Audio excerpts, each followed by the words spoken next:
スーパーマリオワールドの RTA 世界記録に挑んでいたのに気がつけば自分に正直にならないと一生出られない部屋に里のダイヤモンドと閉じ込められ状況を把握できず困惑する里トレ。ここは。目が覚めましたか？トレーナーさん。ダイヤ。ご気分はいかがですか？気分。いや、それよりも。トレーナーさん。俺の世界記録は？は？俺はスーパーマリオワールドの RTA 世界記録に挑戦中だったんだよ。マリオ。空中コーラジャンプや空中バネジャンプも一発成功させた。ネイティブスターでコーラ2個保持仮ゴールも完璧に決めた。これ RTA ジャパンの動画で見たけどめちゃくちゃすごかったな。けどラストのクッパ城に突入したあたりで記憶がなくなってるんだよ。今回こそ世界記録保持者になれそうないい走りをしてたはずなのに。トレーナーさん、落ち着いて。俺の世界記録がトレーナーさん。まんまいどうです？落ち着きましたか？いつにも増して痛い。トレーナーさんはいつも私に言っているでしょう？常に冷静であれと。今はそんなヒゲのゲームなんかに心を乱されている場合ではありません。でも俺の世界記録が。ギロ。トレーナーさん、あれを。あれ？自分に正直にならないと一生出られない部屋。はいじゃないが。どういうことなの？状況は至ってシンプルです。私たちは何者かの手によって自分に正直にならないと一生出られない部屋に閉じ込められたんです。くそ、誰だか知らないが何が目的だ？わからないことだらけではありますがこういう状況でこそ冷静にならないと。確かにその通りだと思うけどダイヤは冷静すぎじゃない？トレーナーさんの指導の賜物ですよ。そう？俺もしかしたら犯人も目的も分かっちゃったかもしれん。何にせよこうしちゃいられない。早く脱出しないと。まあ、そう慌てないでゆっくりしていきませんか？ここなら邪魔は入りませんし。邪魔って何の話してるの？いいか？俺は親御さんからダイヤを預かってるんだ。俺だけならまだしもこんな怪しい部屋にダイヤまで閉じ込められて何かあってはならない。何かあってもいいんですよ。だから何の話してるの？ともかく、かけがえのない相場であるダイヤを俺は無事にここから出してみせる。トレーナーさん。ではここからはプラン S に変更ですね。ダイヤ？いえ、何でもありません。それにしても自分に正直か。条件があやふやだよな。トレーナーさんは難しく考えすぎなんですよ。あるでしょう？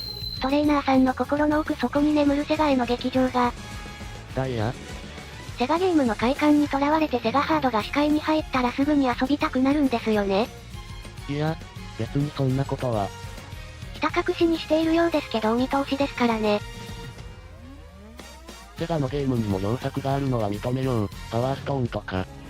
パワーストーンはカプコンですよトレーナーさん。まあドリームキャストのゲームですし実質セガのゲームなので多めに見ましょう。しかしセガのゲームはダイヤが進めてきたからプレイしただけであって俺自身は別にそこまでじゃ。いけませんよトレーナーさん。自分がセガ信者なのを人のせいにしちゃ。セガ信者になったの人のせいにしちゃダメなの？ダイヤちゃんが布教した結果セガ信者になったとかならそれは誇ってもいいのでは？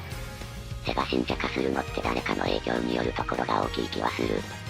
普通の家庭ならセガハードよりもプレステを買ってもらうだろうからな。違う、俺は断じてセガ信者ではない。そんな向きになっちゃって。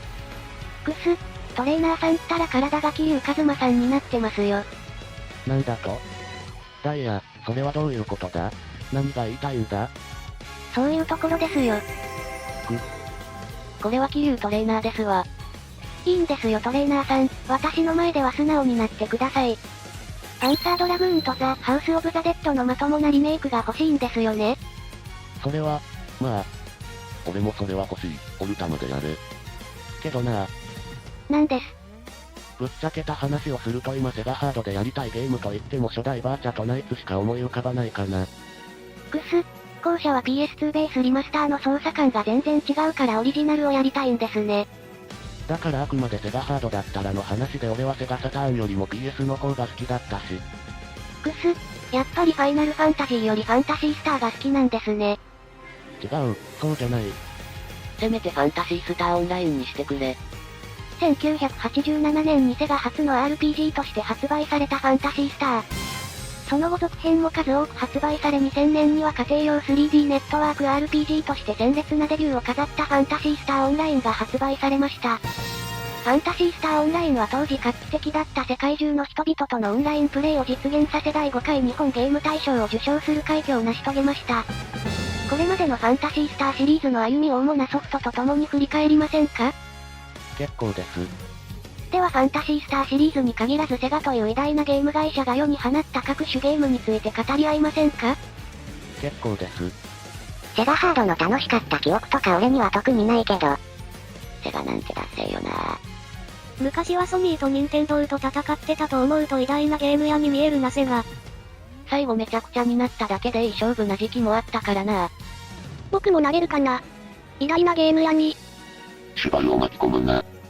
俺ももういい年齢のおっさんだけどどっちかというとセガより SNK ハードにお世話になってた。趣味思考は人それぞれだから別にいいんじゃない。セガハードは複数ハードを買ってもらえない家庭だと優先順位下になって切り捨てられがち。どの家庭もプレステだったな。では約6年間セガの広報として活躍し2025年3月31日の配信をもって活動を終了したポポナさんの卒業記念スペシャルムービーライブについて熱く語り合いませんか？結構です。ポポナ好き。注目されがちなのはレアドロコイコイなんだが無限の奇跡もいいんすよ。あ、奇跡。ではこれから一緒にゲームギアでぷよぷよの対戦をしませんか？部屋の片隅に大量の電池と共に置いてありましたので。絶対に楽しいですよ。結構です。携帯機。あのさ。はい。ダイヤはそうやってセガ言うけど。ええ。俺はセガハードよりも他機種の方が好きなの。さっきも言ったようにセガサターンよりも PS 派だったし。ですが PS のスト02では殺意の波動に目覚めた竜は使用できませんよ。そんな一部だけ切り取って優位性を語るのは違うだろう。優れているのはセガハードです。なんでダイヤちゃん急にアルコールの話してるのって思っちゃった。スト02は大流行してたな当時。ただ。え？別にセガハードが嫌いってわけじゃないからそこら辺は誤解しないでね。トレーナーさん。ウマ娘レースでもそうだけど時代の寵児ってのはいるんだよ。ほら、年間無敗のウマ娘とかいるだろ？まあ、そうですね。セガサターンも PS と勝ち合わなければ時代の敗者にはならなかったかもね。セガサターンは負けておりません。ダイヤちゃん、セガサターンが負けたの FF7 のせいにしたらダメよ。ダイヤちゃん、セガサターンが負けたの半透明処理のせいにしたらダメよ。ダイヤちゃん、セガがハード作れないの銀行のせいにしたらダメよ。そういう本当のやつはやめて差し上げろ。この際パワーメモリーとかセガサターン本体のダメなところは全部見なかったことにするとしてもなんでセガ自身がセガの足引っ張ってるんだよ。セガアメリカとかカプコンアメリカとかあっちの死者ろくなことしねえってイメージ。ダイヤ、負けてもいいんだよ。トレーナーさん。いいじゃないか、次で勝てば。負けは負けと認めて次の勝ちのために努力を重ねる。ウマ娘もゲーム会社も同じじゃないか？わかりました。ダイヤ、分かってくれたんだね。セガサターンは負けてはいませんがより良いゲームを開発するためにトレーナーさんも知恵を貸してください。それは構わないけどまずはここから出ることが先決だよね。空いてますよ。あれ？トレーナーさんは確認していませんでしたが最初から鍵なんてかかってなかったんですよ。犯人は誰だかわかりませんがちょっとしたいたずらだったようです。それならそうと教えてくれればよかったのに。ごめんなさい、トレーナーさんと二人きりの時間を過ごしたくって。まあ無事に出られるならそれでいいさ。では早速里野のお屋敷に3日3晩こもって愛の共同作業と行きましょうか。なんかニュアンス違くない？大丈夫ですから心配しないでください。大丈夫かな？いいからバーチャロンの新作出せ、話はそれからだ。とりあえずボーダーブレイク2作ってくれ。ダイヤちゃんガーヒーをもう一回現行機で遊べるようにしてよ。余計な手を加えないままのべ退職でいいからさ。初音ミクさんとイチャイチャしてたくせに PS5 出てもディーバの新作出さないのはどういうこと？ダイヤちゃんそろそろカンコレ AC コンシューマー移植してよ。セガはアケゲーだけ出していればいいよ。最新のセガハードであるピコなら今でも遊べる。トーマスのやつ大好き。馬娘のスレがなのにゲハスレみたいになってる。スレが見た瞬間元ネタが分かってしまったのが悔しい。僕のセガシンアカデミア。馬娘ちゃんを愛する同志諸君、チャンネル登録と高評価、ぜひよろしくお願いします。